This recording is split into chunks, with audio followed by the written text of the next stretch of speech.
Roger Federer, Rafael Nadal, two of the biggest names in tennis. Well, there's a new star on the rise, Cumberland's own Jared Donaldson. I think he has a chance to go far, go to a professional tour and be one of the best players that New England has ever seen. At 12 years of age, Donaldson is #1 in New England and #1 in the USTA National 12 and Unders. He achieved that record by winning the National Clay Court Championships in Florida.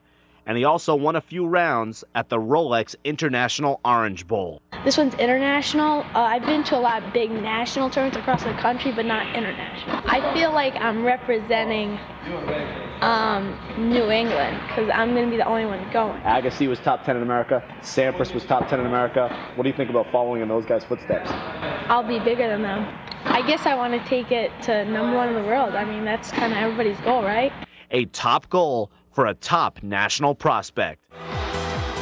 Here with Jim Courier, one of my great friends. He needs no introduction, 4-time Grand Slam champion, also a tennis Hall of Famer. But I think his biggest claim to fame is Inside Out Tennis, his company founding the Outback Champion Series here in Boston. Right. Great time to be here. Yeah, it's a great time to be here. You know, playing in Aganis Arena here in Boston, it's really good. We've got 8 tournaments this year. We've expanded to some international sites. We're playing in Rio de Janeiro as our next stop after this. So it's pretty exciting, actually, to have so many of the great champions playing now, adding some women into the mix. Just better for tennis fans. Do you feel like you're getting better as a player? Obviously, you're retired. You're not playing the same as when you won Roland Garros twice and the Australian Open twice, but you're playing good ball. I feel like I'm playing pretty good tennis. I mean, at this stage, as long as I can keep my body healthy, you know, my hands are pretty sharp. I just have to keep working at my feet and my legs. But I get in the weight room. I'm getting on the track. I'm actually very, very confident in my body right now. You know, a couple of years ago, I had some back issues. Right now, Harry, I feel really strong.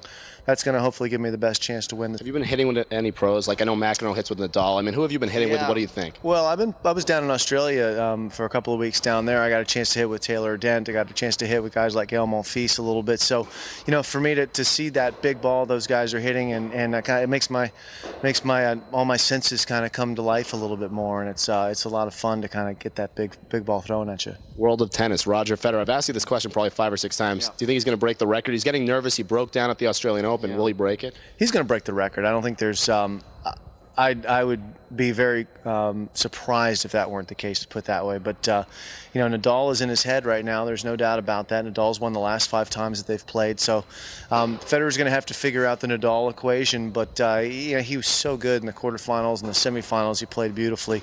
He's got a lot of great tennis ahead of him. And my final question, Inside Out Tennis, what else are you guys working on? I mean, you did something with McEnroe at the URI's Kingston Center there, the Ryan Center. That was fun. I mean, what else are you doing for the game of tennis? Yeah, well, we have a couple of different projects. We certainly work on one-night exhibitions like we did at the URI Center. Courier's Kids is also a charity that we're heavily involved in, that we raise money for.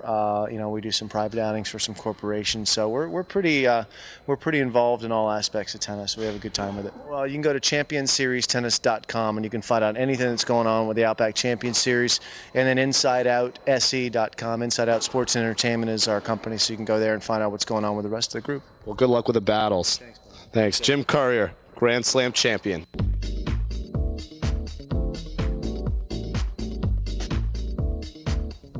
One of the secret weapons in tennis, no doubt, is the volley. Many baseline players are starting to succeed on the Pro Tour. The serve and volley game has definitely died off a little bit on both the men's and women's circuits, but without a strong volley, it is nearly impossible to win those big-time matches in college tennis and on the Pro Tour. So I'm here right now to teach you how to better your volleys. Now, first and foremost, the secret to volleying. You want to move forward. You always want to keep your weight moving forward. You very rarely see anyone hit a volley going backwards or straight up in the air. John McEnroe, one of the best volleyers of all time, does have that unorthodox straight-up volley approach, but ultimately 99% of the players out there have to move forward and have to get low. So that's the first thing to keep in mind. Secondly, you want to keep yourself from going into no man's land, and that's a spot in between the service line and the baseline. You want to try to be towards the service line when hitting your first volley. After you hit that volley, move forward. Now, the key to hitting a solid volley is the split step,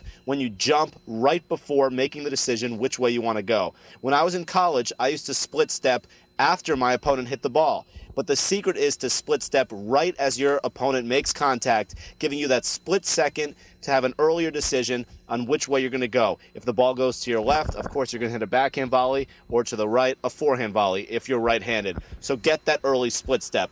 Once the split step is done, make sure you're in the ready position. Both hands out in front. It's one of the first things you learn in tennis. Be in the ready position, split step, make your decision. Once you've made your decision on whether to go to the right or the left, my old coach at Rutgers used to tell me, you want to be a wall.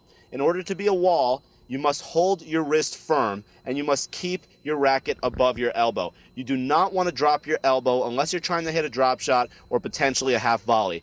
Ultimately, you want to try to bend, you want to keep that elbow firm and keep your hand above your elbow. And in order to be a wall, you must punch forward. That is the key to hitting a good volley. Punching forward. Do not drop your arm. Do not drop your hand. Pretend that your hand or your arm is on a tabletop and you're just simply brushing atop the table. It's impossible to drop your hand through the table. It must go straight on the backhand and the forehand volley. Move forward, split step when your opponent hits the ball. Keep your hand above your elbow and brush forward using your hand as a board. You want to become a wall, and that means no one will pass you at the net. And that's the secret to hitting a good volley. Time for a quick break here on World Tennis, but stick around because we're headed to the great city of New York for a one-on-one interview with tennis legend Billie Jean King. That's next.